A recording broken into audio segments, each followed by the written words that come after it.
Retired IAS officer Chiranjeevi గారు, అదేవిధంగా అన్న బాలరాజు గౌడ్ గారు, వేదిక మీద ఉన్న పెద్దలకి, సోదరుడు అధ్యక్షత వహిస్తున్నటువంటి బైరశేఖర్ గారికి, ఉద్యమ నాయకులకి, పాత్రికేయ మిత్రులకు పేరు పేరున అందరికీ ఉద్యమ నమస్కారాలు. అందరి పేర్లు చెప్పారు కాబట్టి రిపీట్ కాకుండా, ఇవాళ ప్రధానంగా BC intellectual forum, BC political front సంయుక్త ఆధ్వర్యంలో ఇవాళ పాత్రికేయుల సమావేశం ప్రధానమైన అంశము పెద్దలు చిరంజీవి గారు, బాలరాజు వివరిస్తారు.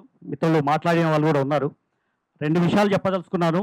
ఇవాళ బీసీ రిజర్వేషన్ల పేరుతో కాలయాపన చేస్తూ కేంద్ర రాష్ట్ర ప్రభుత్వాలు బీసీలో ఉన్నటువంటి కుల వృత్తులు ఎలాంటి సంక్షేమానికి, ఎలాంటి ఆదరణకు నోచుకోకుండా కుల వృత్తులు విధ్వంసం అవుతూ ఉంటే, కుల వృత్తులు ఆదరణ లేకుండా, సంక్షేమాన్ని పట్టించుకోకుండా వాళ్ళ వృత్తులు నిర్వీర్యం అవుతూ ఉంటే ఇవాళ రిజర్వేషన్ల పేరు మీద కాలయాపన చేస్తారు తప్ప ఇవాళ బడ్జెట్లో కానీ, వాళ్ళ వృత్తికి సంబంధించిన ఫెడరేషన్లు కానీ, కార్పొరేషన్లకు సంబంధించిన కానీ ఎక్కడ కూడా తగిన నిధులు కేటాయించకపోగా, కార్పొరేషన్ చైర్మన్లను ప్రకటించకపోగా, పాలక వర్గాలు నియమించకపోగా, వారికి నిధులు కేటాయించకుండా ఇవాళ కాలయాపన చేస్తూ ఇవాళ మొక్కుబడిగా బీసీల పేరు మీద ఓట్లు దండుకొని వచ్చిన కేంద్ర రాష్ట్ర ప్రభుత్వాలు ఈ 2 సంవత్సరాల కాలంలో, ఇవాళ 2 సంవత్సరాల కాలంలో బీసీలకు కామన్ డిక్లరేషన్లో ప్రతి ఏటా 20,000 కోట్ల రూపాయల సప్లాన్ పెట్టి చట్టబద్ధ కల్పించి సంక్షేమానికి పెద్దపీట వేస్తారన్న చెప్పిన ప్రభుత్వం 2 సంవత్సరాలు అది మర్చిపోయింది. దానికి కాకుండా అదనంగా కులవృత్తులు కూడా విధ్వంసం అవుతూ ఉంటే వాటిని కూడా చూస్తూ కూడా కనీసము వాటి ఎలాంటి సంక్షేమానికి రివ్యూలు పెట్టకుండా, కనీసం వాటి గురించి ఆదరించకుండా వారి కమిషన్ల పేరు మీద వాళ్ళ కాలయాపన చేసే పరిస్థితి కొనసాగుతూ ఉంది. ప్రధానంగా నష్టపరిహారం కూడా దోబిఘాట్లు, రజకులు వాళ్ళ దోబిఘాట్లు వెలువలబోతూ ఉంటే కరెంటు సమస్య కానీ, నీటి సమస్య తీర్చకుండా రజకులను ఇవాళ రోజుపాలన చేసే పరిస్థితి. నాయ బ్రాహ్మణుల సెలూన్లకి కరెంటు బిల్లులు కట్టకుండా 2 సంవత్సరాల కాలంలో గతంలో పెండింగ్లో ఉన్నాయి, మాకు సంబంధం లేదు అని చెప్పి వీళ్ళు ఈ ప్రభుత్వంలో 2 సంవత్సరాల కాలంలో కూడా నాయ బ్రాహ్మణులకు సెలూన్లకు కరెంటు బిల్లులు కట్టకపోతే షాపులు మూసేసుకొని రోడ్డు మీద పడే పరిస్థితి ఉంది. ఇవాళ గీతకారుల పరిస్థితి చూస్తే చెట్టు మీద చెప్పని చనిపోయిన కుటుంబాలకి నష్టపరిహారం చెల్లించమని చెప్పేసి 20 కోట్ల బడ్జెట్ పెండింగ్లో ఉంది అని చెప్పి పోరాటాలు చేస్తుంటే కూడా పట్టించుకోకుండా, ఇవాళ చనిపోయిన కుటుంబాలు రోడ్డు మీద పడతా ఉంటే కూడా ఆదరించకుండా శవరాజకీయాలు చేస్తున్న పరిస్థితి ఈ రాష్ట్ర ప్రభుత్వం కనపడతా ఉంది. మేము అదే అడుగుతా ఉన్నాం. చేతి వృత్తులు, చేనే వృత్తులు, సేవా కులాలు ఈ వృత్తుల వారిగా వాళ్ళకి సంక్షేమాన్ని పట్టించుకోకపోతే ఆ కులంలో చాకలి కులానికి, మంగళ కులానికి, గౌళ్ళకి, యాదవులకి, ముద్రాలకి కులాల వృత్తులు ఏవైతే ఉన్నాయో ఇవాళ ప్రభుత్వం చెప్పాల్సిన అవసరం ఉంది. ఇవాళ ప్రాతినిధ్యం వహిస్తున్న పద్మశాలి కుటుంబానికి సంబంధించిన కొండ సురేఖమ్మ గారు, మీరు మంత్రిగా పద్మశాలి కోటాలో ఉన్న బీసీ కోటాగా నాకు అన్యాయం జరిగిందని మాట్లాడి మీరు అదే పద్మశాలి కుటుంబం రోడ్డు మీద పడతా ఉంటే వాళ్ళకి సంబంధించిన బడ్జెట్ ఆ సామాజిక వర్గానికి ప్రభుత్వంతో కొట్లాడి ఎందుకు సాధించట్లేదు? అది వాకటి శ్రీహరి గారు కావచ్చు, పొన్నం ప్రభాకర్ కావచ్చు, మీరు బీసీ ప్రజాప్రతినిధులుగా ఉన్న వాళ్ళు బీసీలకు నష్టం జరుగుతూ ఉంటే చూస్తూ ఈ సామాజిక వర్గం ప్రాతినిధ్యం వహిస్తూ ప్రభుత్వంలో ఏ విధంగా పాల్పంచుకొని వాళ్ళ పల్లకి ఎందుకు మోస్తున్నారు? ఈ నిజంగా బీసీలుగా చెప్పుకోబడుతున్న వాళ్ళు బీసీలకు సంబంధించి న్యాయం చేసినప్పుడే మీ అర్హత ఉంటుందని చెప్పేసి మేము ఈ సందర్భంగా హెచ్చరిస్తూ ఉన్నాం. బీసీ కులాలకు గత ప్రభుత్వంలో ఇచ్చిన ఆత్మగౌరవ భవనాలు ఏవైతున్నాయో ఇవాళ ఒక్కటి కూడా భూమి పూజ చేసింది లేదు, భవనాలు కట్టింది లేదు, ఎక్కడ కూడా భవనాలకు సంబంధించిన నిర్మాణాలు చేసింది లేదు. గత ప్రభుత్వం 136 కులాలకు సంబంధించి 2 ఎకరాల నుంచి 5 ఎకరాల వరకు ఇదే మన చిరంజీవి సారు ఆ రోజు ఆ భూమి భవనాలకు సంబంధించిన కేటాయింపులో కీలక పాత్రగా ఉండి కేటాయించిన దాంట్లో చొరవ తీసుకొని ప్రభుత్వానికి సరి అయిన డైరెక్షన్ ఇవ్వడం వల్ల ఆ ప్రభుత్వం ఇచ్చిన దాన్ని ఈ ప్రభుత్వం భవనాలు చేయకుండా రియల్ ఎస్టేట్ పేరు మీద ప్రభుత్వం అమ్ముకోవడానికి సిద్ధంగా అవుతుందనేది మాకు వచ్చిన సమాచారం. తక్షణమే ఏ కులానికి కేటాయించిన భూమి అవుతుందో ఖచ్చితంగా నిర్మాణాలు కేటాయించాల్సిన అవసరం ఉంది. 2 సంవత్సరాల్లో మీరు ఇచ్చిన బడ్జెట్ ఎక్కడ? మా సార్ చెప్పాడు 1080 కోట్ల రూపాయలు గత సంవత్సరం, ఈసారి అంతకు మించి మీరు కేటాయించింది 8,000 కోట్లు, ఖర్చు పెట్టింది మాత్రం 1000 కోట్లకు మించింది లేదని చెప్పేసి కేటాయింపుల్లో బడ్జెట్లో వాటా వచ్చేంత వరకు ఇలా రాష్ట్ర ప్రభుత్వం కేటాయించకపోతే బీసీ కులవృత్తులు, బీసీ ప్రజలు తిరుగుబాటు చేస్తారు. రేపు అవసరం కూడా చలో అసెంబ్లీ కూడా ప్రకటిస్తారని చెప్పేసి మీ ద్వారా ఇవాళ ప్రభుత్వానికి హెచ్చరిస్తా ఉన్నాం. ధన్యవాదాలు విజయ. సమస్యని అడ్రస్ చేస్తూ ఆ ప్రతి సమస్య మీద పోరాటం బీసీ ఇంటలెక్చువల్ ఫోరం కానీ, బీసీ పొలిటికల్ ఫ్రంట్ కానీ, అదేవిధంగా బీసీలో ఉన్నటువంటి మిగతా సంఘాలు కూడా ఉద్యమం చేపడుతూ ఉద్యమిస్తూ ఉన్నాయి. కానీ మేమేదో చేస్తున్నట్టుగా కొందరు కటింగించుకునే పనిచేస్తూ ఉన్నారు. ఇది సమాజాన్ని, బీసీలని 60% ఉన్న బీసీలను తప్పుదో పట్టించేటటువంటి ప్రమాదం ఉంది. కాబట్టిగా బీసీలే ఉద్యమించుకుంటారు, బీసీల యొక్క సమస్యలు బీసీలే పరిష్కరించుకుంటారు.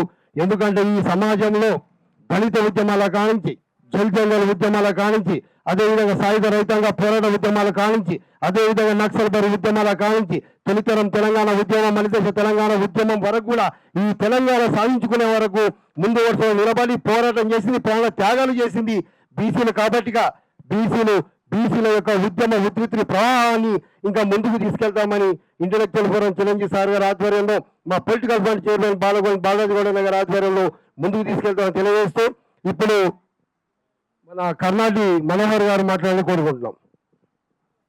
బాలగోని బాలరాజు గౌడ్ గారు, ఇంటలెక్చువల్ ఫోరం పొలిటికల్ ఫ్రంట్ నాయకులందరికీ కూడా ఈ కార్యక్రమాన్ని కవర్ చేయడానికి print and electronic YouTube channels వారందరికీ కూడా పేరు పేరు నమస్కారాలు. వాస్తవానికి ఈ సమావేశం చాలా కీలకమైంది. ఒక పక్క 16 నుండి అసెంబ్లీ జరగబోతా ఉన్నాయి. మొన్న 9 నుండి పార్లమెంట్ సమావేశాలు ప్రారంభమైనాయి. ఈ సందర్భంలోనే ఒక పక్క తెలంగాణలో వేడిగా రకరకాల ఉద్యమాలు, కృత్రిమ ఉద్యమాలు జరుగుతున్న క్రమం లోపల ఒక స్టాండ్ ఖచ్చితంగా ప్రకటించాల్సిన అవసరం ఉంది ఈ 2 సమావేశాలకు సంబంధించిన దాని మీద అని ఈరోజు మొత్తం తెలంగాణలో ఉన్న బీసీ సమాజానికి ఒక వాయిస్ ఇవ్వాలని చెప్పేసి బీసీ పొలిటికల్ ఫ్రంట్ ఇంటలెక్చువల్ ఫోరంగా నిర్ణయించుకోవడం జరిగింది. ఎందుకోసం అంటే ప్రధానంగా బీసీలకి అంశాలను తలా ఒక అంశం మాట్లాడడం జరిగింది. బీసీలకు రక్షణ చట్టంకి సంబంధించింది నేను మాట్లాడతా. చూస్తూ ఉన్నాం మొత్తం కూడా ఈ సందర్భంలో బీసీ ఉద్యమం ఉవ్వెత్తున లేస్తున్న క్రమంలోనే బీసీలపై అణచివేతలు కూడా ప్రారంభం జరుగుతూ ఉన్నాయి. తెలంగాణ వ్యాప్తంగా బీసీలకి రావాల్సిన హక్కులు సంగతి దేవుడెరుగు కానీ మొత్తం ఉన్న హక్కుల్ని అస్తిత్వం మీదనే, బీసీల అస్తిత్వం మీదనే దెబ్బతీసేటువంటి కుట్ర చేస్తూ ఉన్నారు. అక్కడ నాగార్జున సాగర్, యాదగిరి యాదవ్ కాంచి మొదలు పెడితే కుమ్మెర ఘటనకు సంబంధించినటువంటి ఒక రజక బిడ్డ గణేష్ పైన జరిగినటువంటి దాడులకు సంబంధించిన పరంపర చూస్తూ ఉన్నాం. పక్కన ఆంధ్రప్రదేశ్లో ఒక ముసాయిదా, బీసీ రక్షణ చట్టానికి సంబంధించిన ముసాయిదా తయారైతా ఉంటే ఇక్కడ దున్నపోతు మీద వాన కురిసినట్టుగా రేవంత్ రెడ్డి కానీ కాంగ్రెస్ పార్టీ సర్కారుకు కనీసం బీసీలకి రక్షణ చట్టం పక్కన పెట్టి కానీ బీసీలను భక్షించేటువంటి పని మాత్రం చేస్తారు. ఎక్కడికక్కడ ఈ రాష్ట్రంలో శాంతి భద్రతలు ఉన్నాయా? ఈ రాష్ట్రంలో ప్రజాస్వామ్యం ఉందా? రాజ్యాంగం అమలు జరుగుతుందా? లేకపోతే రెడ్డి రాజ్యాంగం అమలు జరుగుతుందా? ఎవరికి అర్థం కాని పరిస్థితుంది. ప్రజాస్వామ్యం అంటే మొత్తం కూడా బీసీలకు రక్షణ జరగాలి, ఎస్సీలకు రక్షణ జరగాలి, అదేవిధంగా దళిత బహుజనులందరూ కూడా ఒక శాంతి సౌభాగ్యాలతోటి ఈ ప్రజాపాలనలో ఉంటారని చెప్పేసి అనుకున్నాం. కానీ ఇది ప్రజాపాలన కాదు, ఇది ఒక రెడ్డి పాలన లాగా, ఇది అగ్రకుల దోపిడి పాలన లాగా జరుగుతూ ఉంది తప్ప ప్రజల్ని రక్షించేటువంటి పాలన లేదు. రకరకాల సంఘటనలు జరుగుతూ ఉన్నాం. అదేవిధంగా చూశాం తాళ్ళరాంపూర్లో మొత్తం గౌడ సమాజాన్ని వెలివేశారు. అక్కడ యూడిఎస్ అదే విలేజ్ డెవలప్మెంట్ ఆ పేర్లతోటి రకరకాల పేర్లతోటి ఏ ఉద్దేశంతో నడుస్తున్నా ప్రధానంగా బీసీలపై టార్గెట్ చేస్తూ అక్కడ ఇబ్బందులు పెడతా ఉన్నారు. ఒక పక్క నల్గొండ జిల్లాలో కోమటిరెడ్డి వెంకటరెడ్డి ఆగడాలకి అంతు లేకుండా పోయింది. అంతకుముందు చెరుకు సుధాకర్ పైన విపరీతంగా చంపేస్తా అని చెప్పేసి ఆయన అగ్రకుల దురహంకారాన్ని ప్రదర్శిస్తే మొన్న చూశాం యాదగిరి యాదవ్ని కూడా విపరీతంగా చిత్రహింసలు పెట్టడం జరిగింది. నిన్న చూశాం రెడ్లది కుమ్మేర గ్రామంలో ఒక రజక కుటుంబాన్ని ఎంత చిత్రహింసలు పెట్టి 2 నెలల పాపని కాళ్ళతో తొక్కి చంపినటువంటి సంఘటన ఇప్పటికి అరెస్ట్ చేయలేదు, ఇప్పటికి అరెస్ట్ కాలేదు. ఎవరో తూతు మంత్రంగా 3 అరెస్ట్ చేసి ఇప్పటికి ఇంత పెద్ద ఎత్తున ఉద్యమం జరుగుతున్నా మేము అంటా ఉన్నాం రేవంత్ రెడ్డి ప్రధానికి ఇంత పీకిన అంత పీకిన అంత పోటు కానీ ఇంత పోటు కానీ నల్లమల్ల బిడ్డ ఆ బిడ్డ ఈ బిడ్డ, నల్లమల్లలో పులిబిడ్డ కాదు నువ్వు పిల్లి బిడ్డ వచ్చినట్టుంది రాష్ట్రాన్ని వెళ్ళడానికి. ఏం జరుగుతూ ఉంది?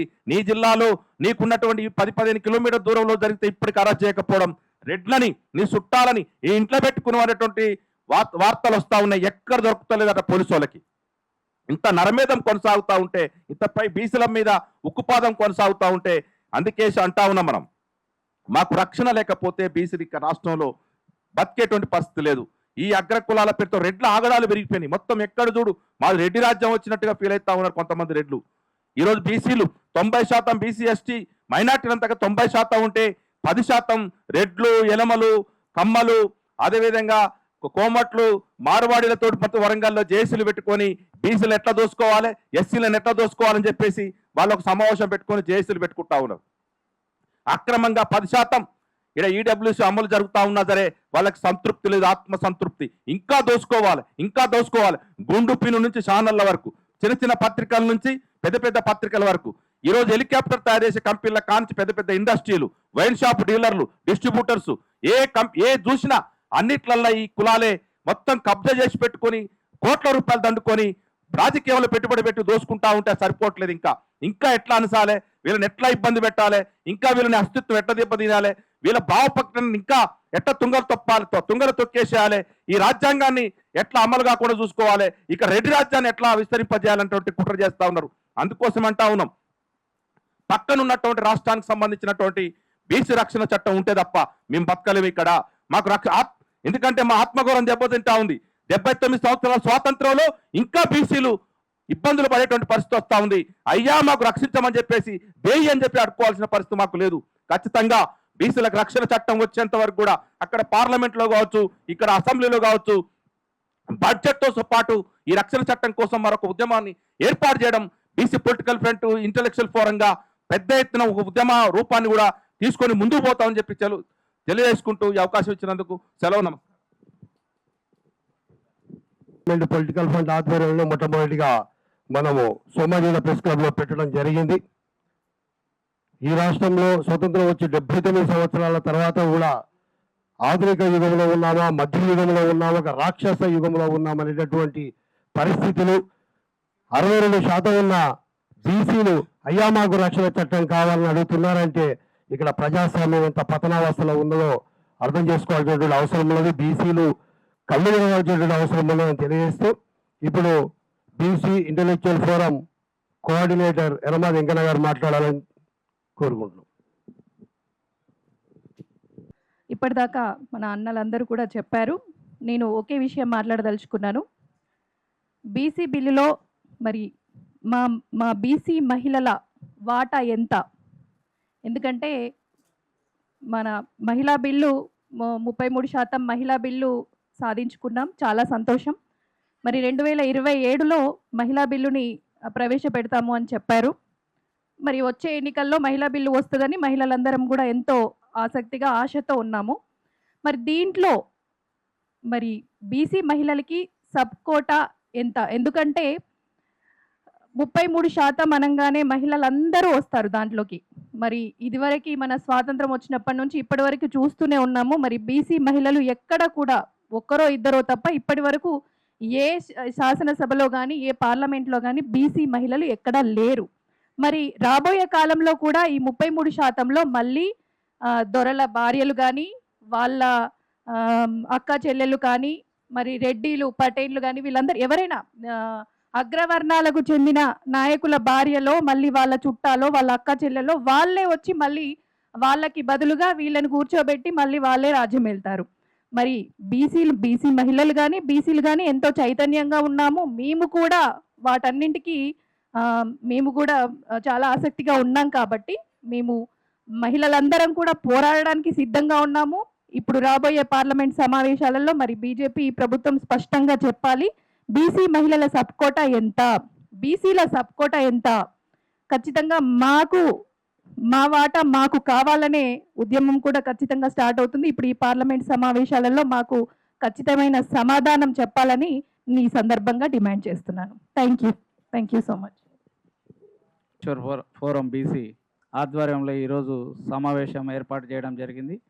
వేదిక పైన ఉన్న పెద్దలందరికీ నా యొక్క నమస్కారాలు. ముఖ్యంగా మరి 42% రిజర్వేషన్ ఇప్పటి వరకు కూడా మరి ప్రభుత్వం వచ్చినప్పటి నుండి ఇప్పటి వరకు కూడా మరి స్టేట్ ప్రభుత్వం ఇచ్చినప్పటికీ కూడా సెంట్రల్ గవర్నమెంట్ ఇప్పటి వరకు ఎలాంటి చర్యలు తీసుకోలేదు. కాబట్టి ఇప్పుడు శాసనసభలో కానీ ఈ యొక్క పార్లమెంటులో కానీ ఈ బిల్లు పెట్టి ఈ యొక్క తమిళనాడు 9th షెడ్యూల్లో చేర్చి ఇది చేయాలని ఈ యొక్క ఉద్యమాలు వచ్చినప్పటికీ కూడా ఇంత పెద్దన జరిగినప్పటికీ కూడా బీసీల యొక్క మనోభావాలను దెబ్బతీస్తున్నట్టుగా కనిపిస్తుంది. ఇప్పటికైనా ప్రభుత్వాలు దిగివచ్చి ఈ యొక్క బిల్లును చేయాలని చెప్పి, అదేవిధంగా ఈ యొక్క పింఛన్లు కానీ ఎక్స్గ్రేషియా కానీ మా గౌడ్స్ కూడా ఇప్పటి వరకు ప్రభుత్వం ఎలాంటి చర్యలు తీసుకోలేదు. ఈ యొక్క ఎందుకు తీసుకోవట్లేదు అంటే బీసీలు అంటే అంత చిన్న చులకనగా కనబడుతుందా ప్రతి ప్రభుత్వానికి అని చెప్పి ఈ యొక్క సమావేశంలో తెలియజేస్తున్నాం. ఈ యొక్క ముందు ఈ యొక్క తొందరలో ఈ 42% రిజర్వేషన్ కానీ అన్ని విధాలుగా బీసీలకు అన్యాయం జరిగినటువంటి దాని మీద నిర్ణయం తీసుకోకపోతే ఉద్యమాలు ఉధృతంగా ఉంటాయని సభాముఖంగా తెలియజేస్తూ, అదేవిధంగా ప్రతి బిడ్డ బీసీ ముందుకు రావాలి. ఇప్పుడు ఆసన్నమైంది కాబట్టి తెలంగాణ రాష్ట్రం గురించి ఏ విధంగా ముందుకెళ్ళామో ఇప్పుడు కూడా మన బీసీ ఈ యొక్క రిజర్వేషన్లపైన మనకు జరుగుతున్న అన్యాయాలపైన ముందుకు రావాలని మరీ కోరుకుంటూ ఈ అవకాశం ఇచ్చిన పెద్దలందరూ ధన్యవాదాలు తెలియజేస్తూ థ్యాంక్ యూ దామోదర్ గారు. ఇప్పుడు లింగేష్ యాదవ్ గారు ఒక నిమిషం మాట్లాడారు. పెద్దలందరికీ నమస్కారం.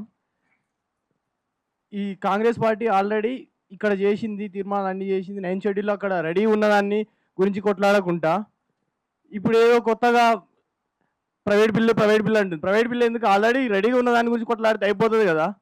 అలాగే బీసీల మీద కూడా అనేక దాడులు జరుగుతాయి. దాడులకు కూడా రక్షణ చట్టం కూడా కల్పించాలని మా పెద్దలందరూ చెప్పినట్టు చేయాలని, అలాగే బీసీలందరూ కూడా చిరంజీవి సార్ చెప్పిన బాటలో నడిస్తే మనోళ్ళు తప్పు చేసినా సరే, ఎవరైనా సరే తప్పు చేసినా తప్పు అని చెప్పే బీసీల గురించి మాత్రమే కొట్లాడే సారు ఉన్నాడు కాబట్టి సార్ వెంట నడవాలని అందరికీ కోరుతున్నాను. థ్యాంక్ యూ లింగేష్ యాదవ్ గారు.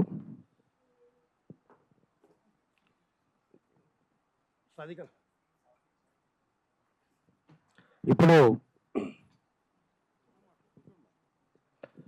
ఈరోజు ఈ బీసీ బిల్లుపై చర్చ అసెంబ్లీ అండ్ పార్లమెంటు సమావేశాల్లో ఇంతకుముందు చేసినటువంటి బిల్లుల మీద చర్చ జరగాలి. అదేవిధంగా తమిళనాడు తరహాలో 9th షెడ్యూల్లో చేర్చాలనే ఉద్దేశంతో ఈరోజు ఈ సమావేశం ఏర్పాటు చేయడం జరిగింది. ముఖ్యంగా భారతదేశంలో ఈ యొక్క జనగణనకు ఒక సుదీర్ఘమైన చరిత్ర ఉన్నది.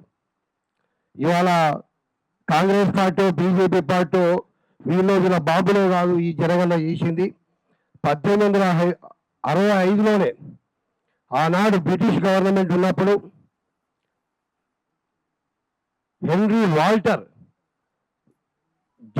భారత జనాభా లెక్కల పితామహుడిగా అతను పిలుస్తారు.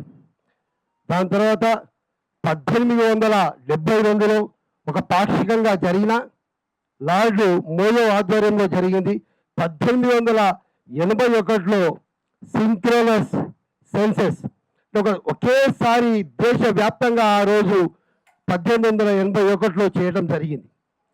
మరి ఈ విధంగా బ్రిటిష్ గవర్నమెంట్ ఉన్నప్పుడు 1931 వరకు జరిగినటువంటి ఈ జనాభా సెన్సెస్ లెక్కల్లో కులగణన కూడా చేయడం జరిగింది. 1931 వరకే బీసీల జనాభా అంటే అప్పుడున్నటువంటి వర్ణ వ్యవస్థ అనుకోవచ్చు, కుల వ్యవస్థ అనుకోవచ్చు, ఈ బీసీ కేటగిరీలో ఉన్నటువంటి తరగతి 52% 1931 వరకు తేల్చడం జరిగింది. దాని తర్వాత కాకా కాలేకర్ కమిషన్ 1953లో వేసినప్పుడు కూడా హైదరాబాద్ నగరంలో ఈ యొక్క హైదరాబాద్ రాష్ట్రంలో 73% దాకా బీసీలు ఉన్నారని తెలవడం జరిగింది. దాని తర్వాత స్వాతంత్రం వచ్చిన తర్వాత 1951 నుంచి 1948 యాక్ట్ ప్రకారము 1951 నుంచి చేస్తే ఆ రోజు నుంచి ఈ రోజు వరకు కాంగ్రెస్ ప్రభుత్వం కానీ బీజేపీ ప్రభుత్వం కానీ అంటే కాంగ్రెస్ ప్రభుత్వం చేసినప్పుడు ప్రతి సందర్భంలో కూడా జనాభా లెక్కలలో ఎస్సీ ఎస్టీలను తీసుకున్నారు కానీ ఎక్కడ కూడా బీసీలను తీసుకోవడం జరగలేదు. అన్యాయం జరుగుతూనే వచ్చింది. అది కాంగ్రెస్ ప్రభుత్వం అన్యాయం చేసుకుంటూ వచ్చింది. ఈ 12.5 సంవత్సరాల కాలంలో బీజేపీ ప్రభుత్వం కూడా తానేమి తక్కువ కాదన్నట్టుగా అన్యాయం చేసుకుంటూ వస్తున్నది ఈ బీసీ సోదరులంతా గమనించాల్సినటువంటి విషయం. అందుకే ఈరోజు ఈ ప్రైవేట్ బిల్ అనేది దీని గురించి ఒక సమగ్రమైనటువంటి వ్యాసం రాశారు మన చిరంజీవి సార్ గారు. ఈ ప్రైవేటు బిల్లులు అంతకుముందు 14 బిల్లులు పెట్టిన 1970 వరకే ప్రైవేట్ బిల్లు ఒక్కటి ఆమోదం అయింది. ఆ 1970 లాస్ట్ దాని తర్వాత ప్రైవేట్ బిల్లు ఆమోదం పొందలేదు, చట్టం కాలేదు. ఎందుకంటే అది ఒక ఎంపీ పెట్టేది, ఇది గవర్నమెంట్ పెట్టే బిల్లు అయితే గవర్నమెంట్ ఏకపక్షంగా దాన్ని నెగ్గించుకొని దాన్ని చట్టం చేసుకునేటువంటి ఆస్కారం ఉంటుంది. దానికి సమయం ఇస్తారు. అయితే ప్రైవేట్ బిల్లుకు సమయం ఉండదు, అనేక కండిషన్లతో ఉంటుంది. కాబట్టి ఈ ప్రైవేట్ బిల్ అనేది ఈ క్యాబినెట్ కాంగ్రెస్ ప్రభుత్వం చేసింది. ఈ రాష్ట్రంలో మరోసారి మోసం జరగబోతుంది అనేది ఈ చిరంజీవి సార్ గారు రాసినటువంటి వ్యాసం తర్వాత అనేక మార్లు మేము మాట్లాడుకోవడం జరిగింది. BC political fund chairman and intellectual forum chairman Chiranjeevi sir మా బాలరాజు గౌడ్ అన్న గారు. దాన్ని ఉద్దేశించే ఈరోజు ఈ యొక్క రాష్ట్రంలో ఉన్న బీసీ సోదరులందరికీ ఈ యొక్క చట్టంలో ఏముంది, వీళ్ళు ప్రైవేట్ బిల్లులో ఏముంది, ఎందుకు తొండ ఊసలు వెళ్ళి రంగులు మార్చుకుంటూ పోతున్నాము, అనేక సందర్భాల్లో బీసీలను ఏ విధంగా మనని మోసం చేస్తున్నారో ఈ విషయం అంతా తేటతెల్లం చేయడానికే ఈరోజు ఇక్కడ చర్చా వేదిక నిర్వహించుకోవడం జరిగింది. కావున ఇప్పుడు BC political front chairman Balaraju Goud అన్న గారు దీన్ని ఉద్దేశించి మాట్లాడాలని కోరుకుంటున్నాం. హృదయపూర్వక నమస్కారాలు.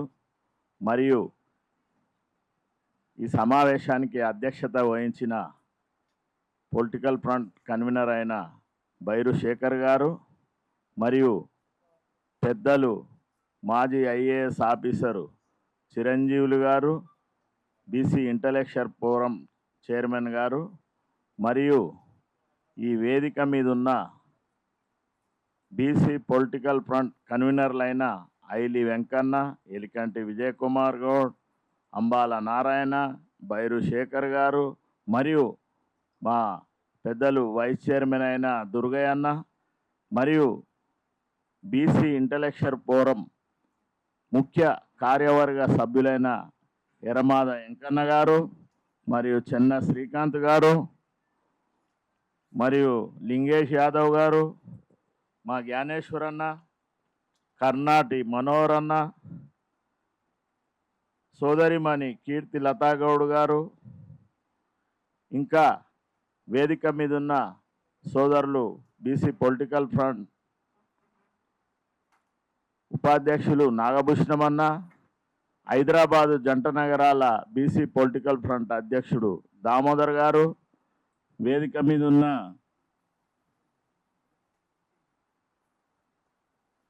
అనిల్ గారు,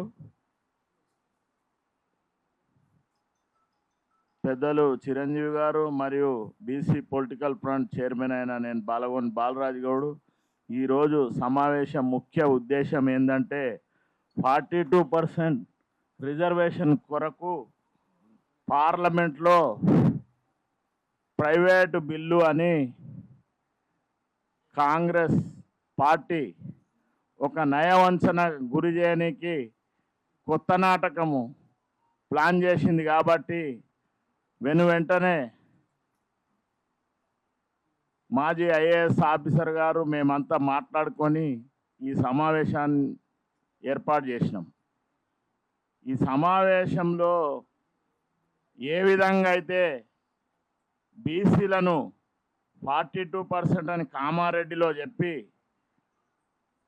రాజకీయంగా గ్రామ పంచాయతీ ఎలక్షన్లో 17%కే పరిమితం చేసి మున్సిపాలిటీలలో 31% అని చేసి ఈ విధంగా బీసీలందరినీ కూడా రిజర్వేషన్ లేకుండా రాజకీయంగా అనగదొక్కే బలమైన కుట్ర ఈ తెలంగాణ రాష్ట్రంలో ఈ అగ్రవర్ణ పార్టీలైన 3 పార్టీలు కలిసి ఇక్కడ రాష్ట్ర ప్రభుత్వంలో ఉన్న ప్రజాపాలన, సామాజిక న్యాయము అని ఈ విధంగా ఉదరగొట్టిన కాంగ్రెస్ పెద్దలు బీసీలను రాజకీయంగా రిజర్వేషన్ లేకుండా ఏ విధంగా అనగదొక్కాలని పెద్ద కుట్రకు తెరదించి జడ్పీటీసీ, ఎంపీటీసీలను వాయిదా వేసి ఇంకా 3 కార్పొరేషన్లు మిగిలి ఉన్నాయి. అవిటిని కూడా ఈ బీసీలను అనగదొక్కుంటా కొన్ని బీసీ సంఘాలను, కొన్ని రాజకీయ పార్టీలను వాళ్ళందరినీ కూడా వాడుకొని తెలంగాణ రాష్ట్రంలో రాజకీయ రిజర్వేషన్ అనేది బీసీలకు దక్కకుండా చేయాలని పెద్ద కుట్ర జరుగుతుంది.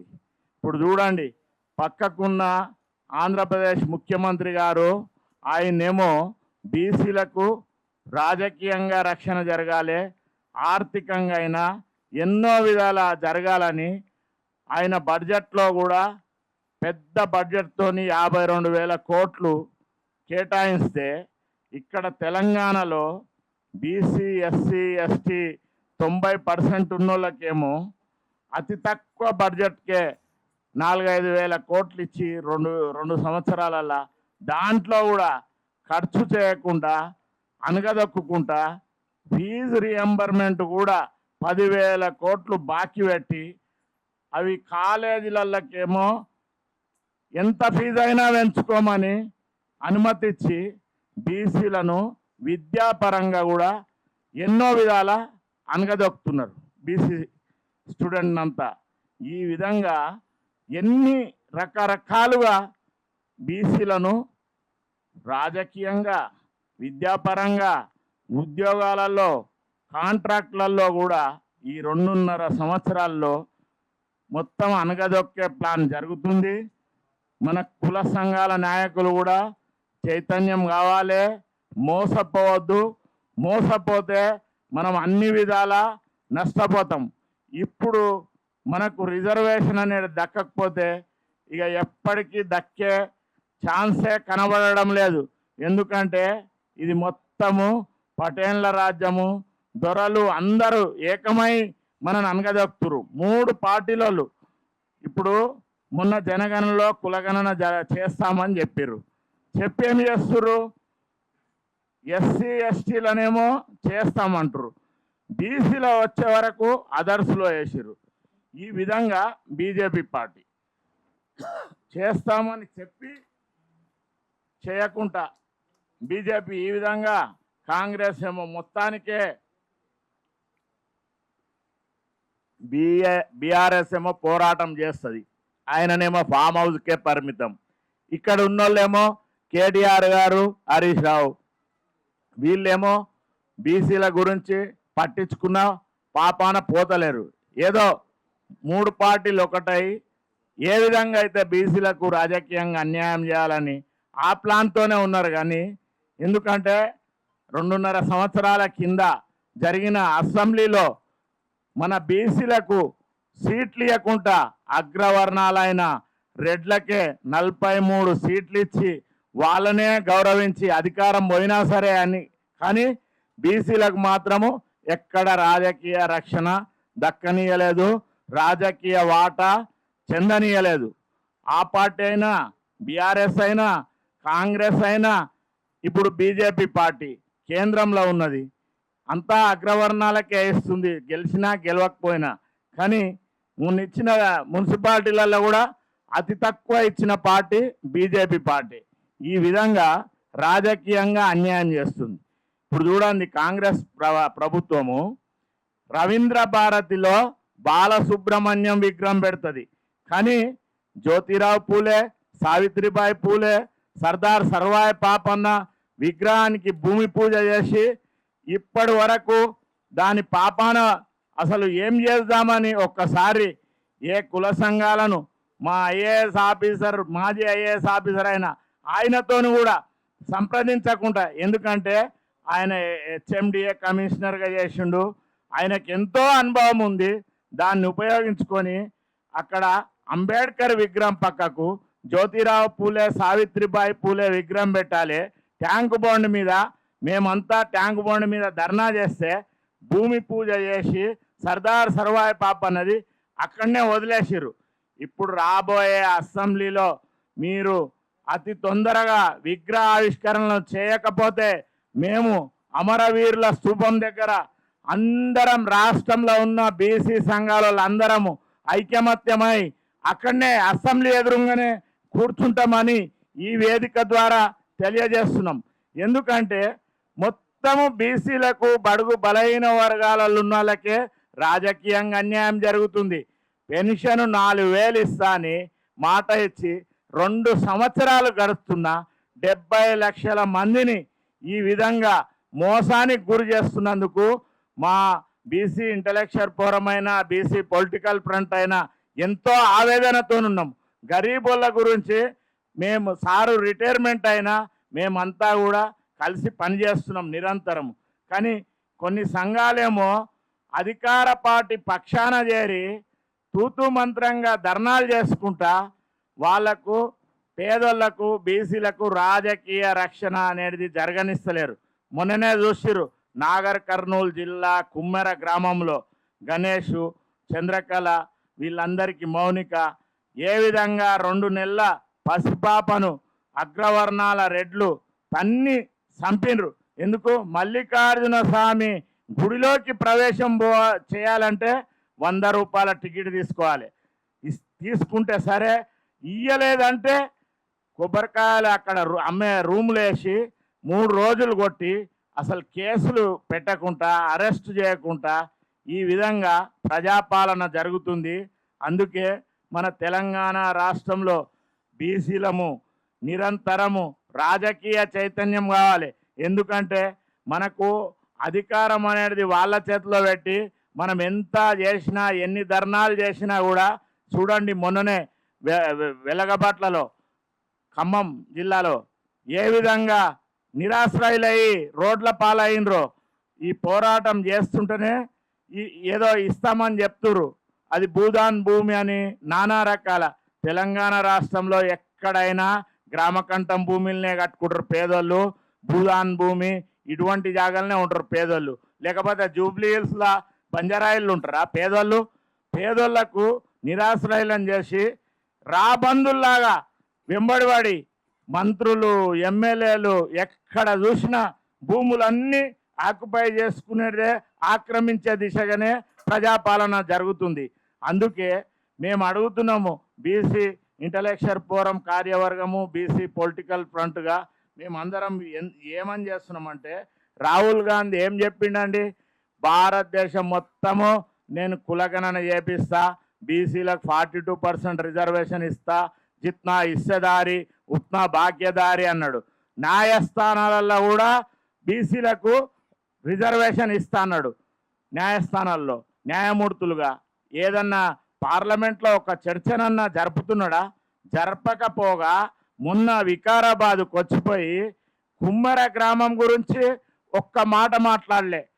అక్కడ ఖమ్మం జిల్లాలో వెలగబట్ల 2500 మంది నిరాశ్రయులు అయితే కూడా ఒక మాట మాట్లాడలే. కాంగ్రెస్ పాలన ప్రజాపాలన అన్నాడు, ఎన్ని మాటలు చెప్పారు. కానీ ఇప్పుడు చూస్తే పేదోళ్లను పట్టించుకున్న పాపాన పోతలేరు. ఏమనంటే నా దగ్గర బడ్జెట్ లేదంటారు. ఎంబడే మళ్ళీ ఏమంటాడు, ఇప్పుడు మెస్సీని పిలిచే అందాల పోటీలు చేసే ఇన్ని చేస్తున్నాడు. కానీ పేదోళ్లకు పెన్షన్ ఇచ్చిన పాపాన పోతలేడు. ఒక 500 పెంచుకుంటూ పోతే అన్న మాట ప్రకారం 4000 గరీబోళ్లకు 70 లక్షల మందికి చెందితే మేమందరం కూడా మా సారు మేమంతా సంతోషపడతాం కదా, మా పోరాటంతో 4000 ఇప్పించినామని. అటువంటిది చేయకుండా రాజకీయంగా అన్యాయం చేసుకుంటా ఇప్పుడు మళ్ళా కొత్త నాటకం. పార్లమెంట్ వచ్చిందంటే ఏదో మేము ప్రైవేట్ బిల్లు పెడతాం. ఎందుకయ్యా ప్రైవేట్ బిల్లు? పక్కనున్న తమిళనాడు రాష్ట్రంలో ఏ విధంగా అయితే 9th షెడ్యూల్లో చేర్చి చట్టం చేసిరో ఆ విధంగానే 42% రిజర్వేషన్ చేయాలి. అట్లయితేనే తెలంగాణలో రాజకీయంగా బీసీలకు న్యాయం జరుగుతుంది.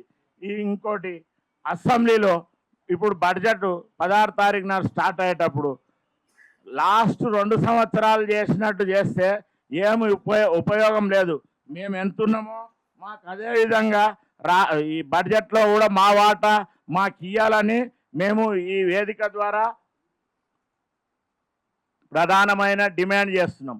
ఎందుకంటే ఎక్కడ చూసినా అడుగున మొత్తం తెలంగాణ రాష్ట్రంలో బీసీలకు అన్నింట్లలో అన్యాయానికే గురి అవుతుంది. కాబట్టి మేము ఈ వేదిక ద్వారా డిమాండ్ చేస్తున్నాము. మళ్ళా మా సారు చిరంజీవి సారు ఇంకా మిగతా విషయాలన్నీ కూడా చెప్తాడు. ఇంకోటి, ఈ రాష్ట్రంలో 90% ఉన్నోళ్లకు కుల వృత్తులకు ఇంత అన్యాయం చేస్తున్నారు. అంటే నిర్బంధం, కుల వృత్తులను ఎక్కడ ప్రోత్సహించకుండా ఏది చేయకుండా నిర్బంధానికి గురి చేస్తున్నారు. చెట్టు మీదకి వెళ్ళి వాడి పిట్టెల్లాగా చచ్చిపోతే వాళ్లకు ఒక 11 కోట్లు ఇచ్చేది ఉంటే కూడా ₹1 ఇవ్వకుండా వాళ్ళను ఏ విధంగా అనగదొక్కుతున్నారంటే మా సోదరుల నుండి కూడా ఏమి వెంటనే బడ్జెట్ శాంక్షన్ చేస్తలేరు. కాబట్టి ఈ వేదిక ద్వారా దానికి కూడా మేము డిమాండ్ చేస్తున్నాము. ఈ విధంగా ఎన్నో విధాల బీసీలకు అన్యాయం జరుగుతుంది. 3 పార్టీలలో కూడా అగ్రవర్ణాల పార్టీలే అయిపోయినాయి. అందుకే మేమంతా సారు సారథ్యంలో మా BC political front, BC intellectual forum అందరం కలిసి కూడా రాజకీయ చైతన్యం చేస్తాము.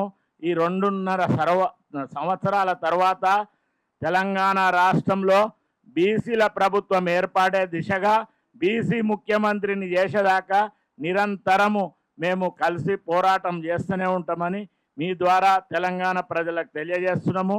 తెలంగాణ ప్రజలు కూడా ఐకమత్యంగా ఉండి మన ఓటు మనకేసుకొని బీసీ సోదరులు ఎక్కడ నిలబడ్డా కూడా మొన్న జరిగిన ఎలక్షన్లు అయితే ఏ విధంగా మీరు మద్దతు తెలిపిరో అదే విధంగా ముందు కూడా కార్పొరేషన్లో ఎంపీటీసీ జడ్పీటీసీలో కూడా మన బీసీ ఎస్సీ ఎస్టీ సోదరులనే గెలిపియాలని మీ ద్వారా కోరుకుంటున్నా.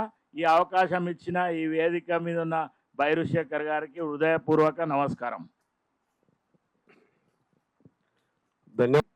అదేవిధంగా ఈ కార్యక్రమంలో మరొక ముఖ్య అతిథులుగా హాజరైనటువంటి BC political front chairman Balagoni Balaraju Goud గారికి, వేదికపై ఆశీలైనటువంటి కర్ణాటి మనోహర్ గారు, ఐలి వెంకన్న గౌడ్ గారు, ఎర్రమాద వెంకన్న గారు, శ్రీకాంత్ గారు, అదేవిధంగా ఎలికట్టి విజయ్ కుమార్ గారు, మన దుర్గయ్య గౌడ్ గారు, కీర్తిలత గౌడ్ గారు, నారాయణ గారు, ఇతర పెద్దలు ఉన్నారు. వాళ్ళందరికీ, మరి మీడియా మిత్రులందరికీ కూడా నా యొక్క నమస్సుమాంజలు.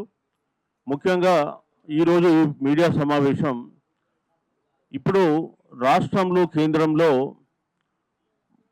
చట్టసభలు నిర్వహించబడుతున్నాయి, బడ్జెట్ సమావేశాలు నడుస్తూ ఉన్నాయి. పార్లమెంట్లో బడ్జెట్ సమావేశాలు మొదటి దఫా అయిపోయింది, రెండో దఫా మొన్న 9వ తారీఖు నుంచి స్టార్ట్ అయింది, మళ్ళీ ఏప్రిల్ 2 వరకు నడుస్తూ ఉంది. రాష్ట్రంలో ఇప్పుడు 15వ తారీఖు రోజు మనకు బడ్జెట్ సమావేశాలు స్టార్ట్ కాబోతున్నాయి. ఈ సందర్భంలో బీసీలకు సంబంధించినటువంటి సమస్యలు ఈ చట్టసభల్లో ప్రవేశపెట్టాలి, వాటిని చట్ట రూపంలోకి తీసుకురావాలనే ఉద్దేశంతో ఈరోజు ఇక్కడ మీడియా సమావేశం నిర్వహిస్తున్నాం. వాస్తవానికి భారతదేశంలో ఉన్న 140 కోట్ల జనాభాలో 80 కోట్ల మంది బీసీలు ఉన్నారు. ఈ బీసీల సమస్యల గురించి పట్టించుకోకుండా ఇవి వందల్లో ఒక సమస్యగా కొంతమంది భావిస్తే ఇక అంతకంటే మించినటువంటి దురదృష్టం ఇంకోటి లేదు. మేము ఇక్కడ పార్లమెంట్ సమావేశాలు నిర్వహిస్తున్నారు కాబట్టి ఈ పార్లమెంట్ సమావేశాల్లో మేము కేంద్ర ప్రభుత్వాన్ని, అదేవిధంగా ఇక్కడ ఉన్నటువంటి రాష్ట్ర ప్రభుత్వాన్ని కూడా కోరేది ఏంటంటే, రాష్ట్ర ప్రభుత్వం మేము అధికారంలోకి వచ్చిన 6 నెలల్లో చట్టబద్ధంగా 42% రిజర్వేషన్లు కల్పిస్తామని చెప్పి ప్రజలకు హామీ ఇచ్చి మీరు అధికారంలోకి వచ్చి 2 సంవత్సరాలు గడిచిపోయింది. ఇప్పటికి కూడా మీరు ఆ 42% రిజర్వేషన్లు సాధించడానికి ఎట్లాంటి చర్యలు కూడా చేపట్టడం లేదు. కేవలం బీసీల ఓట్లు రాబట్టుకోవాలనే ఉద్దేశంతో నామమాత్రంగా కులగణన జరిపి అనేకమైన తప్పులు అందులో చొప్పించి లేని ఓసీ జనాభాను పెంచి చూపించి బీసీల జనాభాను తగ్గించి తూతు మంత్రంగా 42% రిజర్వేషన్లు 9వ షెడ్యూల్లో పెట్టాలని చెప్పి ఇక్కడ చేసేసి ఢిల్లీకి పంపించేసి చేతులు దులుపుకున్నారు. ఆ తర్వాత కేంద్రం సహకరిస్తలేదంటారు. మీరు అడిగిన తడువుగానే ప్రధానమంత్రి అపాయింట్మెంట్ ఇస్తాడు, మీరు పోతారు, ఈ రాష్ట్రంలో మేము అందాల పోటీలు నిర్వహిస్తున్నాం రమ్మని చెప్తారు, రకరకాల కార్యక్రమాలకు ఆహ్వానిస్తారు. కానీ బీసీలకు సంబంధించిన బిల్లు 9వ షెడ్యూల్లో పెట్టాలని చెప్పి మా అసెంబ్లీ పంపించింది, మరి దాన్ని ఎందుకు ఆమోదించారు అని చెప్పి ఒక్కరోజు కూడా ప్రశ్నించాడు. అట్లాగే ఇక్కడ కేంద్రం కూడా 42% రిజర్వేషన్ను అడిగితే అడగకనే ముందే అగ్రవర్ణాలకు 2019లో వారం రోజులలో 10% ఈడబ్ల్యూఎస్ రిజర్వేషన్ అమలు చేసింది. ఈ రాష్ట్రంలో కూడా అప్పుడు ఉన్నటువంటి ముఖ్యమంత్రి ఆ 10% ఈడబ్ల్యూఎస్ రిజర్వేషన్ ఈ రాష్ట్రంలో అమలు చేయొచ్చా లేదా, ఈ రాష్ట్రంలో ఓసీలు ఎంతమంది ఉన్నారు, అందులో ఈడబ్ల్యూఎస్ ఎంతమంది ఉంటారు అనేటువంటి దాన్ని ఒక కమిషన్ పెట్టి కూడా ఎంక్వైరీ చేయకుండా 4% ఉన్న ఈడబ్ల్యూఎస్ పీపుల్కు 10% రిజర్వేషన్ ఆయన అమలు చేస్తాడు. బీసీలకు వచ్చేస్తే అటు కేంద్రంలో ఏం చెప్తున్నారు, అందులో ముస్లింలకు కూడా రిజర్వేషన్ ఉంది కాబట్టి ఇవ్వమంటాడు. ముస్లింలకు వల్ల రిజర్వేషన్లు కొత్తగా లేవు అనేటువంటి విషయం మీద మేము చాలా స్పష్టంగా గతంలో చెప్పినాం, మళ్ళీ చెప్తున్నాం, ఇప్పుడు కూడా చెప్తున్నాం. ముస్లింల పేరు మీద మా పుట్టేందుకు కొడతారని చెప్పి మళ్ళీ మేము బీజేపీ ప్రభుత్వాన్ని ప్రశ్నిస్తున్నాం.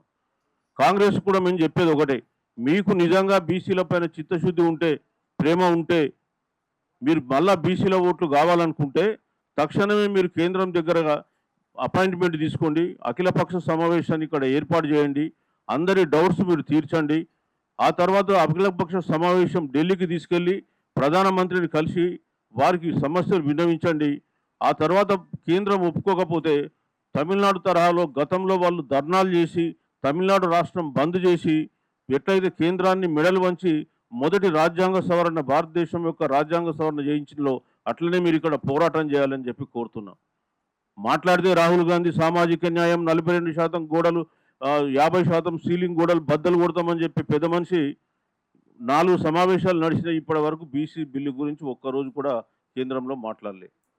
అందుకే మేము చెప్పేది మీరు అందరూ కూడా ఒకటే, బీసీలను ఈ దేశంలో 2వ శ్రేణి పౌరులుగా మీరు చూస్తూ ఉన్నారు, వీళ్ళని అనగదొక్కాలని చూస్తూ ఉన్నారు. మేము కనీసం ఈ బడ్జెట్లోనైనా ఈ బడ్జెట్ సెషన్స్లోనైనా కేంద్ర ప్రభుత్వాన్ని కోరేది ఏంటంటే 9వ షెడ్యూల్లో పెట్టడానికి మీరు బిల్లును తీసుకురావాల్సిందిగా కోరుతూ ఉన్నాం. మీరు అనుకుంటే వారం రోజులలో ఈడబ్ల్యూఎస్ ఇచ్చిండ్రు, మాది కూడా అదే విధంగా ఇవ్వాలని చెప్పి కోరుతున్నాం. ఒకసారి సుప్రీంకోర్టులో 50% సీలింగ్ దాటద్దు అనే నిబంధనను మీరు ఎత్తివేసినప్పుడు ఈడబ్ల్యూఎస్లో ఇంకా మాకు 42% ఇవ్వకూడదు అనేటువంటి నిబంధన కూడా ఉండదు అని చెప్పి మీకు స్పష్టంగా తెలియజేస్తున్నాం. ఈ మధ్య చాలామంది ఏంటంటే 50% సీలింగ్ దాటితే కోర్టులు కొట్టేస్తాయి, ఇది కేవలం రాజకీయంగా మాట్లాడుతున్నారని కొంతమంది మేధావులు మాట్లాడుతున్నారు. వాళ్ళకి నేను చెప్పే సమాధానం ఒకటే, 50% సీలింగు ఈడబ్ల్యూఎస్ రిజర్వేషన్తో అది కొట్టివేయబడ్డది, అది ఆల్రెడీ అతిక్రమించిండ్రు. ఈ దేశంలో ఇప్పుడు చట్టబద్ధంగా 60% రిజర్వేషన్లు అమలవుతున్నాయి. కాబట్టి ఇంకా సుప్రీంకోర్టు జడ్జిమెంట్కు విలువలేదు. ఇదే విషయాన్ని 2022లో జనహిత వర్సెస్ యూనియన్ ఆఫ్ ఇండియా కేసులో కూడా సుప్రీంకోర్టు అదే తీర్పు ఇచ్చింది. 50% సీలింగ్ అనేది రాజ్యాంగ మౌలిక సూత్రం కాదు, దాన్ని దాటొచ్చు అన్నారు. కాబట్టి ఇప్పుడు మేము 42% అడుగుతున్నాం, మాకెందుకు ఇవ్వరని చెప్పి మేము ప్రశ్నిస్తున్నాం. ఏ మేధావికైనా నేను చెప్తున్నా 50% సీలింగు దాటకూడదు అని చెప్పి సుప్రీంకోర్టు అంది కాబట్టి ఇది కేవలం రాజకీయ మాత్రమే, ఇది వీళ్ళు రాజకీయాల కొరకే మాట్లాడుతున్నట్టు మాత్రం అది తప్పు. మీరు ఒకసారి చట్టం తెలుసుకొని మాట్లాడాల్సిందిగా మరీ కోరుతూ ఉన్నాం. ఇవాళ 9వ షెడ్యూల్ మీద కూడా కొంతమంది విమర్శలు చేస్తున్నారు. 9వ షెడ్యూల్లో పెట్టినంత మాత్రం రక్షణ ఉందా? 2007లో కోహ్లీ కేసులో వచ్చింది, అది మళ్ళీ రాజ్యాంగంలో జ్యుడిషియల్ రివ్యూ చేయొచ్చు అని. ఎస్, జ్యుడిషియల్ రివ్యూ చేయొచ్చు. వాళ్ళు ఏమన్నారు 2007లో కూడా, రాజ్యాంగ మౌలిక సూత్రంకు వ్యతిరేకంగా ఉంటే దేన్నైనా మేము పునఃసమీక్షిస్తామన్నారు. ఇవాళ మీరే చెప్పిండ్రు 2022 జడ్జిమెంట్లో జనహిత కేసులో ఇది 50% సీలింగ్ అనేది రాజ్యాంగ మౌలిక సూత్రం కాదు, అది మార్చుకోవచ్చు అని. కాబట్టి మాది జ్యుడిషియల్ రివ్యూలో కూడా ఏమి జరగదు, 100% అది జ్యుడిషియల్ రివ్యూ జరిగినా కానీ 9th షెడ్యూల్ మాకు పెడితే ఎట్లాంటి దోకా లేదు, మాకు హాని లేదు అని చెప్పేసి స్పష్టంగా తెలియజేస్తున్నాం. అందుకే 9వ షెడ్యూల్లో పెట్టాలని చెప్పేసి మేము మరీ కోరుతున్నాం. ఇటు రాష్ట్రానికి చిత్తశుద్ధి ఉంటే, రాహుల్ గాంధీ నిజంగా 42% రిజర్వేషన్ ఇవాళ కట్టుబడి ఉంటే పార్లమెంట్ సమావేశాలు స్తంభింపజేయాలి, మా బిల్లుల గురించి వాళ్ళు మాట్లాడాలి. మాకు ప్రైవేట్ బిల్లులు వద్దు, ఆల్రెడీ మా మిత్రులు మాట్లాడిండ్రు, ప్రైవేట్ బిల్లు పెడితే అది ఏమీ జరగదు, దానివల్ల ఉరగబెట్టేది ఏమీ లేదు. మళ్ళీ మమ్మల్ని మరోసారి మభ్యపెట్టకండి, మోసపుచ్చకండి. మీరు ఇట్లనే జీవోలు ఇచ్చి ఆ కోర్టులో కొట్టుకుపోతుందని మేము చెప్పినా సరే జీవో ఇచ్చి ఆ జీవోను మళ్ళీ కోర్టులు స్టే వచ్చేలాగా చేశారు. సో అదే చెప్తున్నాం, మళ్ళీ మాకు అట్లాంటి మోసాలు వద్దు, మాకు 42% తమిళనాడు మోడల్లో 9వ షెడ్యూల్లో పెట్టాలని చెప్పేసి మేము కోరుతూ ఉన్నాం. ఇక రెండో విషయానికి వస్తే మహిళా రిజర్వేషన్స్. ఇప్పుడు తొందరలో వీళ్ళు మహిళా రిజర్వేషన్ బిల్లును అమలుపరచడానికి రెడీగా ఉన్నారు. 106వ రాజ్యాంగ సవరణ చేసి 1/3 రిజర్వేషన్ మహిళలకు ఇచ్చిండ్రు. మేము చెప్పేది ఏంటంటే, ఇప్పటిదాకా మేము దొరలను మోసినాం, ఇంకా దొరసాన్లను మోసే ఓపిక మాకు లేదు. ఆ మహిళా రిజర్వేషన్లో మీరు ఎస్సీ ఎస్టీలకు ఎట్లా 1/3 రిజర్వేషన్ ఇచ్చిందో మాకు కూడా చట్టబద్ధంగా మగవాళ్ళకు కూడా 1/3 రిజర్వేషన్ ఇవ్వండి. అంటే మాకు కూడా మగవాళ్లకు మీరు ఏదైతే ఇప్పుడు మా జనాభా దామాషా ఉందో జనాభా దామాషా ప్రకారం మా రిజర్వేషన్ మాకు ఇస్తూ అందులో 1/3 రిజర్వేషన్ మా మహిళలకు ఇవ్వాల్సిందిగా మేము కోరుతూ ఉన్నాం. సో మరి మా మహిళమని కూడా ఇంతకుముందే మాట్లాడిండ్రు, దయచేసి మీరు రిజర్వేషన్లు మహిళలకు ఇంప్లిమెంట్ చేసే మొదలు మా మహిళా మనులకు కూడా కంపల్సరీగా 1/3 రిజర్వేషన్ ఇవ్వండి. అట్లానే చట్టసభల్లో బీసీలకు కూడా రిజర్వేషన్లు కల్పించాలి. ఎట్లయితే మీరు ప్రతి 10 సంవత్సరాలకు ఎస్సీ ఎస్టీలకు పెంచుతూ ఉన్నారు. ఆర్టికల్ 330, 332లో జనాభా దామాషా ప్రకారం ఎస్సీలకు ఎస్టీలకు రిజర్వేషన్లు ఇవ్వమన్నారు. అది రాజ్యాంగం స్టార్ట్ చేసినప్పుడు ఓన్లీ 10 సంవత్సరాలకే రాశారు, విద్యా ఉద్యోగాల్లో 10 సంవత్సరాలకు కాదు, కేవలం పార్లమెంటు అదేవిధంగా శాసనసభల్లో 10 సంవత్సరాలకు అని రాసిన దాన్ని ఎవ్రీ 10 ఇయర్స్కి మీరు మారుస్తున్నారు. అదే మార్చినప్పుడు రాజ్యాంగాన్ని మారుస్తున్నారు అమెండ్మెంట్. అందులో మాకు కూడా మార్చండి, మార్చేసి మమ్మల్ని కూడా ఇంక్లూడ్ చేయమని కోరుతున్నాం. వాళ్ళకి ఎట్లా ఇస్తున్నారు ఇవ్వండి, మేము కాదనట్లే, 100% దే డిజర్వ్ ఇట్. మేము కూడా ఏమంటున్నాం అంటే మాకు కూడా మా జనాభా దామాషా ప్రకారం మాకు ఆ రిజర్వేషన్లు కూడా మాకు కూడా కల్పించండి, ఆ రాజ్యాంగాన్ని మార్చాలని చెప్పి కోరుతున్నాం. మమ్మల్ని ఎందుకు మీరు రెండో తరగతి పౌరులుగా చూస్తూ ఉన్నారు? ఒకవైపు రాజ్యాంగాన్ని మార్చలేదంటే మార్చడం లేదని కాదు, మారుస్తూనే ఉన్నారు. మరి అట్లన్నప్పుడు మాకు కూడా మార్చండి, మమ్మల్ని కూడా అందులో ఇంక్లూడ్ చేయమని చెప్పి మేము కోరుతున్నాం. మీరు పార్లమెంట్ సమావేశాల్లో కనీసం ప్రతి సెషన్లో ఒక 14-15 బిల్లులు పెడుతున్నారు, చట్టాలు చేస్తున్నారు. మరి మాది ఎందుకు చట్టంగా చేస్తలేరు? 9వ షెడ్యూల్ మీ దగ్గరకు వచ్చే సంవత్సరం అయింది, ఇప్పటి వరకు దాని గురించి పట్టించుకున్నది లేదు, ఉలుకు లేదు, పలుకు లేదు. అంటే బీసీలు ఏమంటలేరు, వీళ్ళు ఏం చేస్తలేరు కాబట్టి మా ఇష్టారాజ్యం అనుకుంటే, బీసీలు వీళ్ళ అందరిలాగా రోడ్ల మీద పడి ధర్నాలు, రాస్తా రోకోలు, బస్సులు పలుగొట్టడం చేయరు. కానీ ఎన్నికలు వచ్చినప్పుడు మాత్రం ఖచ్చితంగా వాళ్ళ ఆవేశాన్ని చూపిస్తారు. అందుకే మొన్న కొన్ని పార్టీలు, బీసీల వ్యతిరేక పార్టీలకు మొన్న పంచాయతీ మున్సిపాలిటీ ఎన్నికల్లో ఏం జరిగిందో మీరు చూసిండ్రు. రేపు రాబోయే కాలంలో కేంద్రంలో కానీ రాష్ట్రంలో ఉన్న అధికార పార్టీలకు కూడా అదే జరగబోతుంది. ఆ విషయాన్ని గుర్తుపెట్టుకోవాల్సింది చెప్తున్నాం. ఇక బడ్జెట్లోకి వచ్చేస్తే, బడ్జెట్లో గురించి మేము మొన్న ఫిబ్రవరి 2 రోజు సోమాజిగూడలో ఒక సమావేశం నిర్వహించినాం. 27వ తారీఖు రోజు నిరాహార దీక్ష నిర్వహించినాం. అదేవిధంగా ఇప్పుడు మనకు 17వ తారీఖు బడ్జెట్ పెడతామంటున్నారు, 17వ 18వ తారీఖు రోజు. మేము కోరేది ఏంటంటే బడ్జెట్లో మీరు అమౌంట్ పెట్టడం ఒక ఎత్తు, ఆ పెట్టినటువంటి అమౌంట్ను మాకు రిలీజ్ చేయమని చెప్పి మేము కోరుతున్నాం.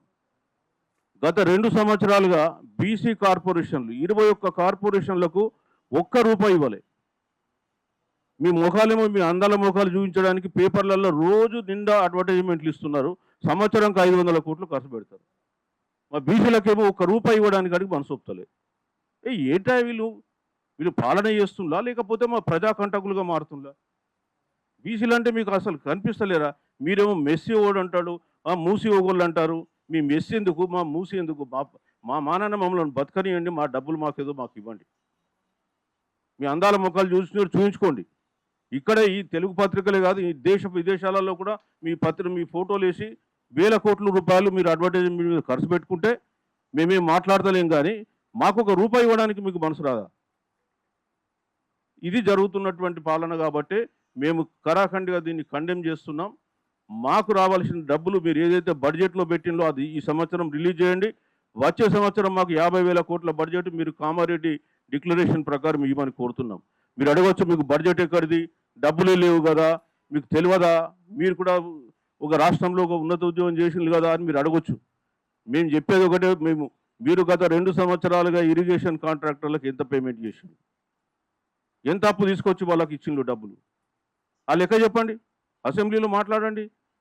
అప్పుడు మాకు కూడా తెలుస్తుంది వాళ్ళకి ఎక్కడి నుంచి డబ్బులు వచ్చినాయి, మరి మాకెందుకు రావు, మాకెందుకు ఇవ్వరు, ఆ విషయం కూడా మాకు కూడా తెలుస్తుంది. నీ అడ్వర్టైజ్మెంట్ మీద ఎంత ఖర్చు పెట్టిండ్రు, మీ అందాల ముఖాలు చూపించుకోవడానికి ఏం ఖర్చు పెట్టిండ్రో మాకు కూడా తెలుస్తుంది కదా, మరి అది చెప్పారు. సో మేము కోరేది ఒకటే, 100% మాకు కేటాయించిన బడ్జెట్ ఖర్చు పెట్టండి. బీసీ సప్లాన్ ఇస్తామని కామారెడ్డి డిక్లరేషన్లో చెప్పిండ్రు, అది కూడా చేయండి. అదేవిధంగా ఈ సంవత్సరం బడ్జెట్లో 50,000 కోట్లు పెట్టండి.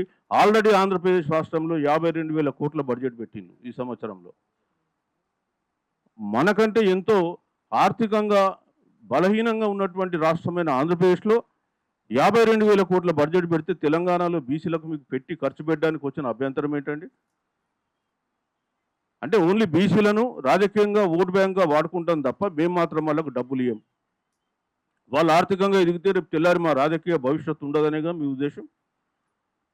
అందుకే మేము కోరుతున్నది ఏంటంటే, బీసీ సంఘాలు, బీసీ ప్రజలు కూడా గమనించండి, ఈ పాలకులు మనపైన ఎట్లాంటి వైఖరి అవలంబిస్తున్నారు, ఎంత క్రూరంగా మనం అణిచేస్తున్న విషయాన్ని మీరు గుర్తుపెట్టుకోవాలని చెప్పేసి కోరుతున్నాం. ఇట్లాంటి పాలన ఎప్పుడు కూడా మనం చూడలే. తెలంగాణ రాష్ట్రం రాకపూర్వం కనీసం మనకు బీసీ కార్పొరేషన్లో డబ్బులు ఉండేది, కాస్త కూసో ఆర్థికంగా మనకు వెసులుబాటు ఉండేది. ఇవాళ తెలంగాణ తెచ్చుకొని ఆ నిధులు కూడా మొత్తం మనం రాకుండా మనమే ఈ పాలకులకు అధికారాన్ని అప్పచెప్పి నిధులు రాకుండా చేసుకుంటున్నాం. సో అది గమనించాలని చెప్పి కోరుతూ ఉన్నాం. అట్లాగే అట్రాసిటీ చట్టం కూడా మా పెద్దలు మాట్లాడిండ్రు. మేము కూడా చెప్పేది ఒకటే, ఈ అట్రాసిటీ చట్టం గురించి ఇంతకుముందు చాలామంది మా ఐల్ వెంకన్న గౌడ్ గారు చాలామంది చెప్పిండ్రు. ఇవాళ బీసీల పరిస్థితి ఏముందంటే, అటు మీదనేమో మీదున్నోడు దంతున్నాడు, కిందనేమో కిందున్నోళ్ళు దంతున్నారు. ఎటుగానటువంటి పరిస్థితి అయిపోయింది. అనేకమైన అట్రాసిటీ కేసులు బీసీల మీద పెడుతున్నారు. ఏం చేయాలనో దోచనటువంటి పరిస్థితి మాకుంది. ఇవాళ అన్ని వర్గాలు బీసీలనే టార్గెట్ చేసి హింసించడం మొదలుపెట్టింది. సో మేము కోరుతున్నాం ఏంటంటే దయచేసి ఈ బీసీ రక్షణ చట్టాన్ని తక్షణమే మీరు తీసుకురావాల్సిందిగా కోరుతున్నాం. ఇప్పటికే చాలా బీసీలు ఆత్మగౌరవాన్ని పోగొట్టుకొని గౌరవాన్ని చంపుకొని మరీ బతుకుతున్నారు. సో మాకు ఆత్మాభిమానం ఉంది బాబు, మమ్మల్ని కూడా కొద్దిగా గుర్తించండి, రక్షణ కల్పించండి అని చెప్పి కోరుతున్నాం. అట్లాగే బీజేపీ పార్టీకి కూడా కోరుతున్నాం, అయ్యా మీరు కులగణన చేస్తామని చెప్పి ప్రకటించిండ్రు, చాలా సంతోషం. కానీ చేసేదేదో చిత్తశుద్ధితో చేయండి. మళ్ళీ మీరు మమ్మలను ఈ కులగణన పేరు మీద మోసం చేయొద్దని కోరుతున్నాం. ఇవాళ మొదటి ఫేజు మనకు మేలో జరుగుతుంది. మే మంత్లో హౌస్ లిస్టింగ్ ఆపరేషన్ జరుగుతుంది. ఈ హౌస్ లిస్టింగ్ ఆపరేషన్లో 33 కాలమ్స్ తోటి వాళ్ళు ఫార్మేట్ ఇచ్చిండ్రు. ఆ 33 కాలమ్స్ ఇచ్చిన ఫార్మేట్లో ఎస్సీ ఎస్టీలు అయితే వాళ్ళ ఇంటి యజమాని ఎవరు అని ఒక ప్రశ్న ఉంది, కాలం నంబర్ 12, 13. ఆ దాంట్లో ఎస్సీ ఎస్టీలు అయితే కులం ఇంటి యజమాని రాసి ఆ ఇంటి యజమాని ఎస్సీయా ఎస్టీయా అని అడుగుతుండు, లేదా ఇతరులు. అరే దాంట్లో బీసీలు చేరితే నీకు వచ్చే నష్టం ఏమొచ్చిందా?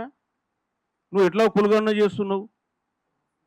మరి దాంట్లో 12వ కాలంలో ఒక చిన్న కాలం యాడ్ చేసి బీసీయా ఓసీయా అని రాసేస్తే లేదా కులం పేరు రాయమంటే అయిపోద్ది కదా.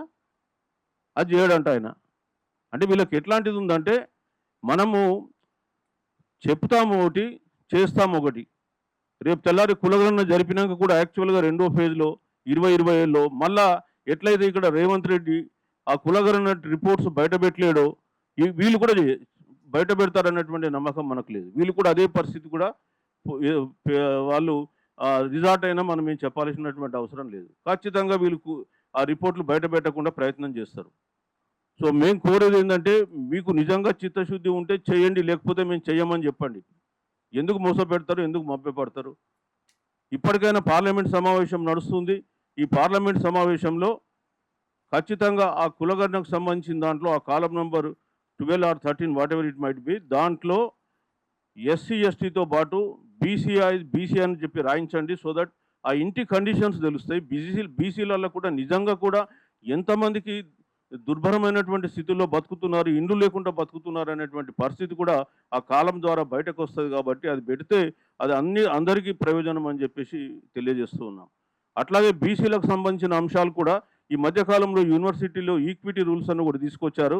ఆ యూనివర్సిటీ ఈక్విటీ రూల్స్ అటు రావడమే తరుణం, అది సుప్రీంకోర్టు గైడ్లైన్స్ ప్రకారం చేస్తే కూడా నార్త్ ఇండియాలో కొద్దిగా చిన్నగా ఎవరో ఒకరు కొద్దిగా ధర్నా చేసింది అనగానే కోర్టుకు వెళ్తే కోర్టులో ప్రే అంటే స్టే వచ్చేసింది. అరే బీసీలని దేశంలో మెజార్టీ ప్రజలను ఈ విధంగా హింసించే విధానం ఎక్కడైనా ఉందా? ఎక్కడైనా మెజార్టీ ప్రజలను చూసి మైనార్టీ ప్రజలు భయపడాలి, కానీ ఇవాళ మైనార్టీ ప్రజలను చూసి బీసీలు భయపడేటువంటి పరిస్థితి ఈ దేశంలో దాపురించింది. సో మేము ఇక్కడ గొంతు దించుకొని అరుస్తున్నాం. చెప్పేటువంటి విషయం ఏంటంటే, అయ్యా మీరు పాలకులు సీట్లో కూర్చున్నారు, ఎల్లకాలం మీద సీట్లో ఉంటారని చెప్పేసి మీరు నమ్ముకోకండి. ఒక కాలం వస్తుంది ఖచ్చితంగా మళ్ళీ ఇక్కడ ఉన్నటువంటి వాళ్ళు ఆ సీట్లలో కూర్చుంటారు. ఆ సీట్లలో కూర్చున్నప్పుడు మరి మా తలరాతను మేమే, మా విధిరాతను మేమే రాసుకోవాల్సినటువంటి పరిస్థితి వస్తుంది. ఆ రోజు మేము 100% రాస్తాం. ఆ పరిస్థితి వచ్చిన రోజు మీకే గది పడుతుందో మీరు కూడా ఆలోచించుకోండి. కాబట్టి మీరు ఇప్పటికైనా కొంత ఆలోచించి మాకు న్యాయం చేయాలని చెప్పేసి ఈ సమావేశం పెట్టినాం. ఈ బడ్జెట్ సెషన్లో మేము కోరేది ఏంటంటే 100%గా మా 9th షెడ్యూల్ ఉద్యమం సంబంధించిన బిల్లులు పెట్టాలి, మాకు బడ్జెట్లో పెద్ద ఎత్తున కేటాయించాలి.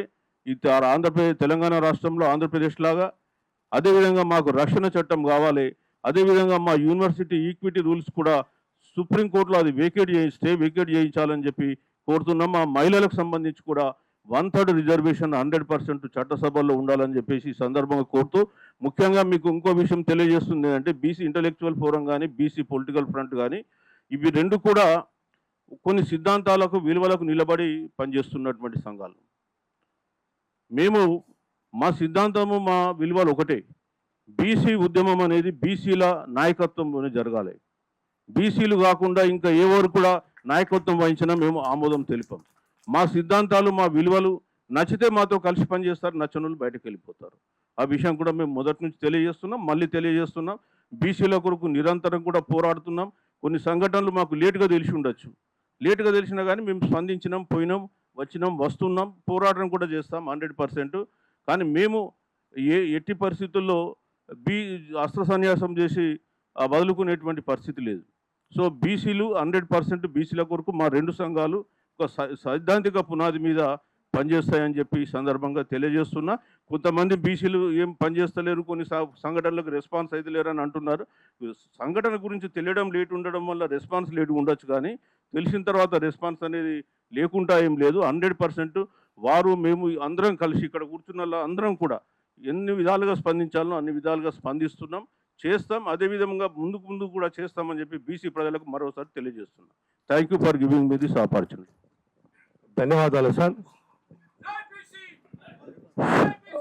ఒక నిమిషం.